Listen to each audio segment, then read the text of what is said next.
Nós, a Europa, tem a ver com a Europa, tem a ver consigo. À sexta, uma reflexão sobre a atualidade europeia. Nós, a Europa, hoje com a doutora Ana Rita Barros, colaboradora, é formadora do Centro de Informação Europeia Jacques Delors. Boa tarde, doutora Ana Rita Barros. Muito boa tarde, Ana Marta. Comecemos por falar das eleições francesas, um ato eleitoral que marcou sem dúvida os últimos dias. O resultado da primeira volta das eleições não foi propriamente uma surpresa, espera-se agora o que poderá acontecer na segunda volta. Uma grande incógnita, de qualquer forma. Portanto, o resultado da primeira volta das eleições infringiu uma pesada derrota ao presidente francês Emmanuel Macron. O seu partido, o Ensemble, ficou na terceira posição, com 20,94% dos votos, uma situação difícil, porque até agora era a maior força política na Assembleia Nacional Francesa.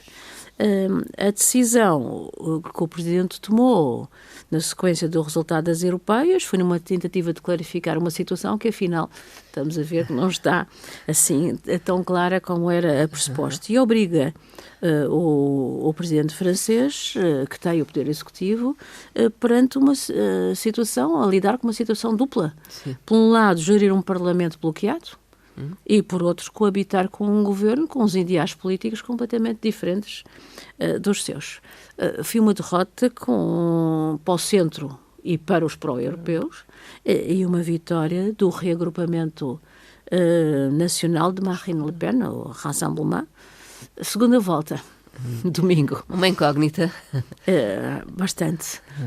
E há uma preocupação também nos círculos europeus, pelo resultado que aí vai e pela posição que podem ter relativamente a futuras posições em Bruxelas, não é? Nós sabemos que, embora o presidente francês continue... Sim, vai manter-se. Vai manter-se, mas o reagrupamento nacional já reivindica ter uma voz a dizer na indicação do futuro comissário francês, não é? Sim. Portanto, quando isso compete ao presidente, mas enfim, veremos o que é que acontece. Portanto, muitas implicações. Para o domingo, na segunda volta,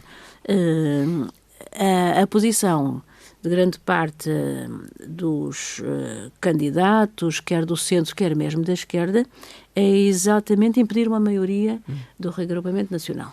E para isso, vários candidatos tentaram e propuseram mesmo, até que o prazo era até a terça-feira passada, retirar a sua candidatura, para favorecer exatamente outros que possam fazer face a uma não maioria deste reagrupamento nacional, o que é importante. Uma indicação de voto, quase. Exatamente, retirando-se uma indicação quer da esquerda, quer do centro, para que votem noutros. Os eleitores elegem, nas eleições francesas, são ligeiramente diferentes, para já há duas voltas, não é? Mas elegem 577 círculos eleitorais, sendo necessários 289 lugares, o que pode acontecer, não é? Para obter uma maioria absoluta na Assembleia Nacional Francesa. E é isso que, de facto, os elementos, serão mais de 200 que retiraram a sua candidatura, ainda é muito, querem evitar.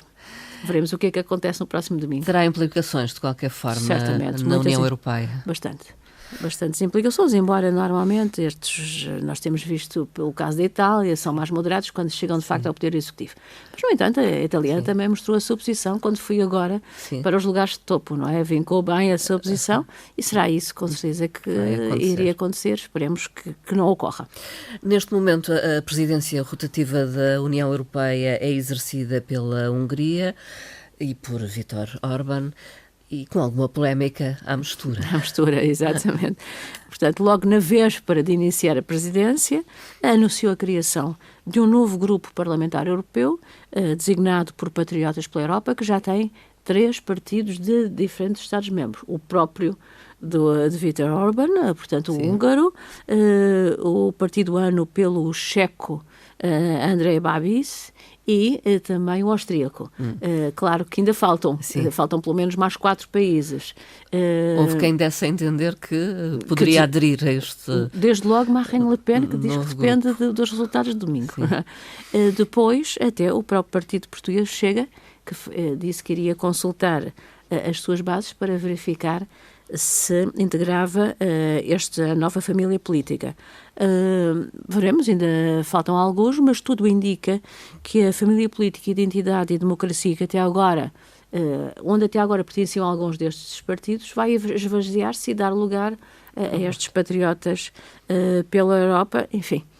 Também é um assunto que temos que ver as suas evoluções até à tomada de posse do Parlamento Europeu. Viktor Orbán, entretanto, já iniciou alguns contactos diplomáticos, digamos podemos dizê-lo, mas já houve também quem chamasse a atenção de que não vai em representação da União Europeia. Da União Europeia, portanto, mas ele sabe disso e vale-se da sua posição como representante da presidência rotativa, vale-se também do facto da Ucrânia ter iniciado as negociações formais com a União Europeia há pouquíssimo tempo, a semana passada, e a sua primeira deslocação, logo no segundo dia da presidência, sem anunciar, não se fez, normalmente faz-se acompanhar pela Presidente da Comissão.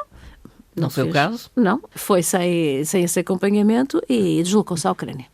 Foi recebido pelo presidente ucraniano e afirmou que a Ucrânia não deve esperar pela retirada dos militares russos para iniciar conversações de paz.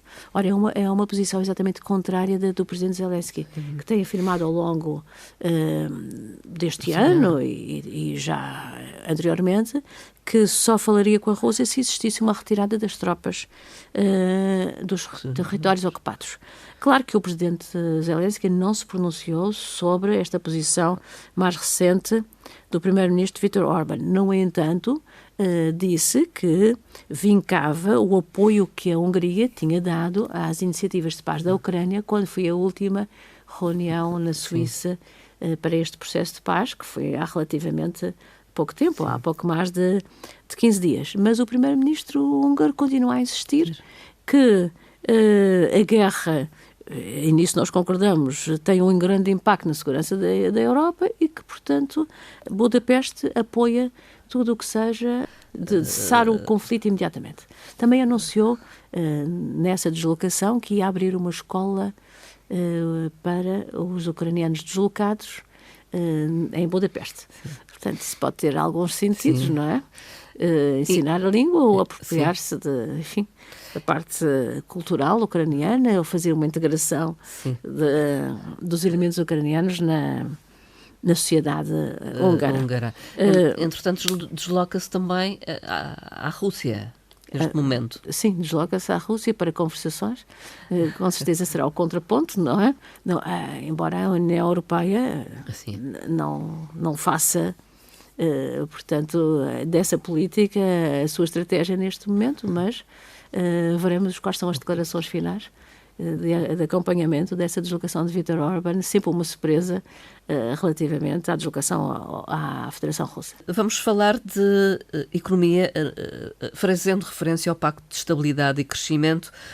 Entraram novas regras em vigor em abril. Já. Em abril. No final de abril, no entanto, os relatórios da Comissão foram só apresentados agora, a meados de junho.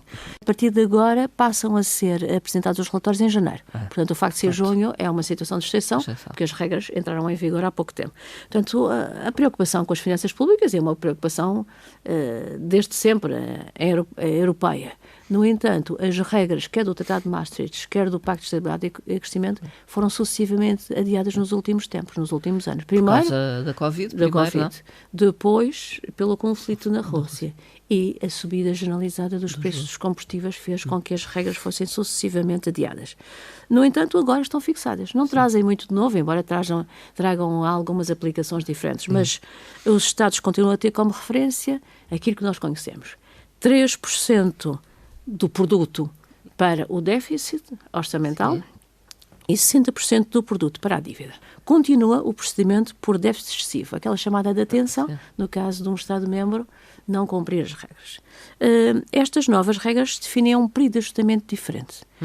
Há um período de ajustamento de 4 mais 3 anos, ou seja, entre 4 e 7 anos, de forma a que o rácio projetado da dívida se faça acompanhar da trajetória convergente para os 60% relativamente à dívida dos Estados. E define as reduções. Define muito mais vincadamente as reduções. E a redução tem de ser de pelo menos 1 ponto percentual do produto parece pouco, mas é muito, não é? Anualmente para países com dívida superior a 90% do seu produto. E de 0,5% para países com rácio de dívida entre os 60% e 90%, que é o caso de Portugal. Os países com déficit superior a 3% são obrigados a um ajustamento complementar de 0,5% do PIB anualmente em termos de saldo estrutural primário. O que é que isso quer dizer? 0,5% da nossa riqueza relativamente às dívidas das administrações públicas, sem juros. Portanto, é isso, é até 2027. O caso português não é muito complicado. Porquê? Porque, embora nós tenhamos uma dívida superior aos 90%, o nosso déficit é inferior aos 3%. Portanto, são regras orçamentais mais rigorosas, diria? Têm que ser porque o déficit agora, embora mantenha, tem que ter uma convergência muito real com estes valores nos próximos anos. Aliás, Madame Lagarde fez essa referência no Fórum Anual, não é? Com a preocupação da saúde e da sustentabilidade das finanças públicas. Em termos de posição portuguesa, vamos falar só Portugal e os primeiros. Nós não estamos no topo, felizmente. Quem está no topo da dívida é a Grécia. 153,9% do seu produto, é muito. Portugal teve uma redução nos últimos anos. Bastante. Está abaixo dos 100, portanto, Portugal está neste momento nos 95,6% do seu produto, o que é uma descida significativa. Relativamente aos outros países que seguem a Grécia, temos a Itália, a França, é uma situação complicada pela França, a Espanha e a Bélgica. A França é complicada porque algumas das medidas que foram propostas na campanha são medidas que têm implicações com a despesa francesa, o que vai aumentar, de facto, este rácio, a dívida, o que é importante. A menor dívida está na Estónia e nos países nórdicos, logicamente. No caso de Portugal, como tem um excedente primário relativamente aos últimos anos e tem um déficit abaixo dos 3%, a situação do relatório da trajetória da Comissão Europeia não é preocupante relativamente a Portugal. No entanto, é preciso ter atenção, porque há medidas que fazem aumentar a dívida de um momento para o outro. Precaução, então. Exatamente. E a Alemanha? Doutora Ana Rita A Barros? Alemanha está abaixo de Portugal, mas também a situação alemã não é muito favorável. E não é favorável porquê? Falamos há bocadinho de Itália. Porque o índice de produção industrial nos últimos 6 meses só subiu na Itália. Na França baixou bastante, mais de 3%, e também baixou bastante na Alemanha. Nós sabemos que a Alemanha é o motor da economia europeia e o índice industrial ter baixado é preocupante. A Alemanha tem, de facto, um valor mais baixo do que o nosso, mas não é, de facto, uma situação tão desafogada como já existiu noutros tempos. No passado.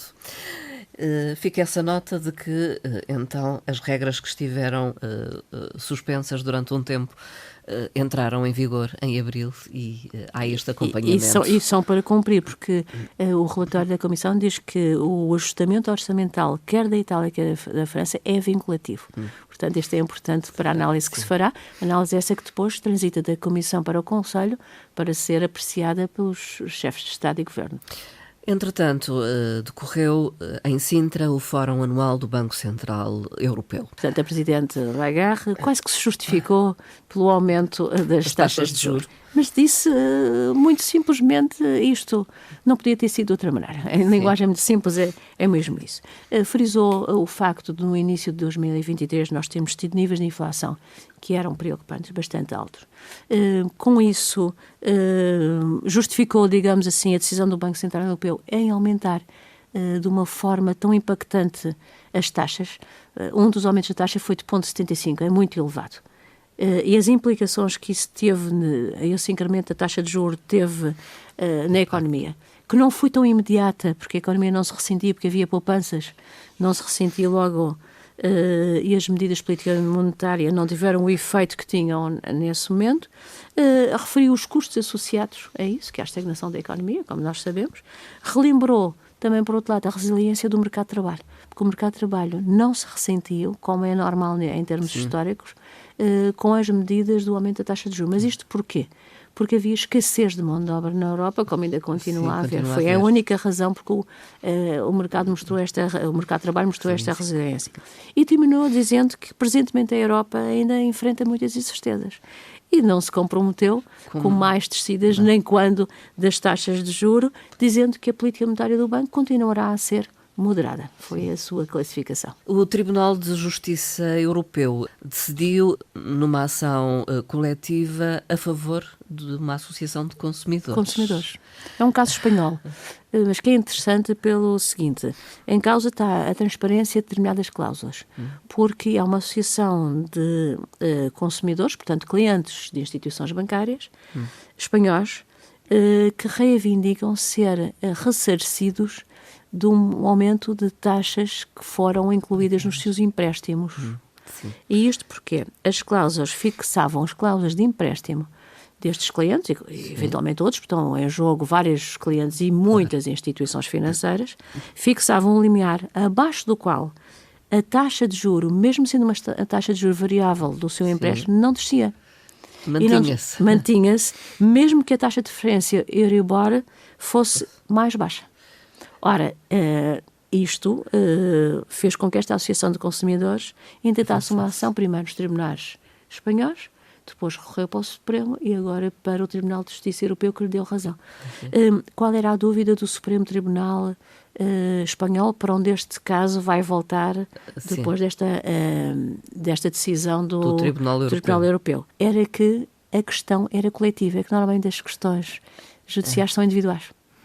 E era coletiva contra vários coletivos que eram as instituições bancárias.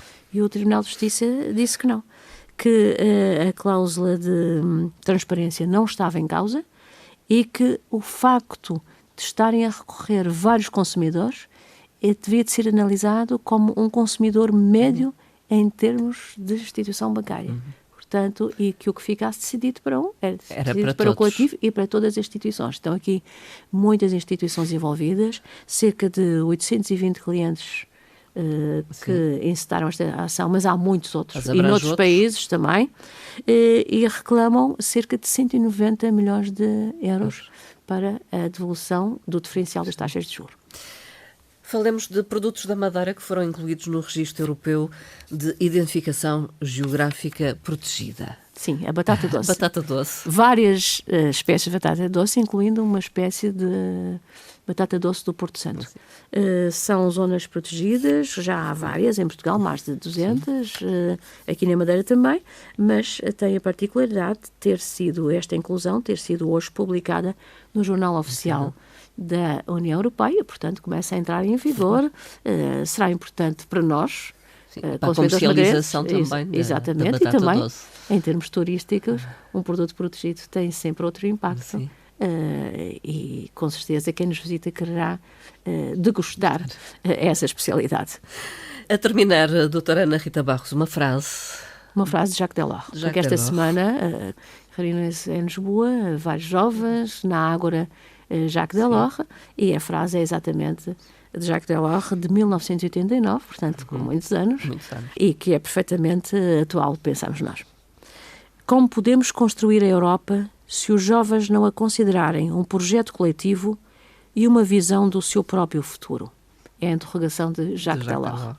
Há que envolver os jovens. São o futuro da Europa. Obrigada, doutora Ana Rita Barros. Obrigada, Dona Marta. E até breve. Até breve, obrigada.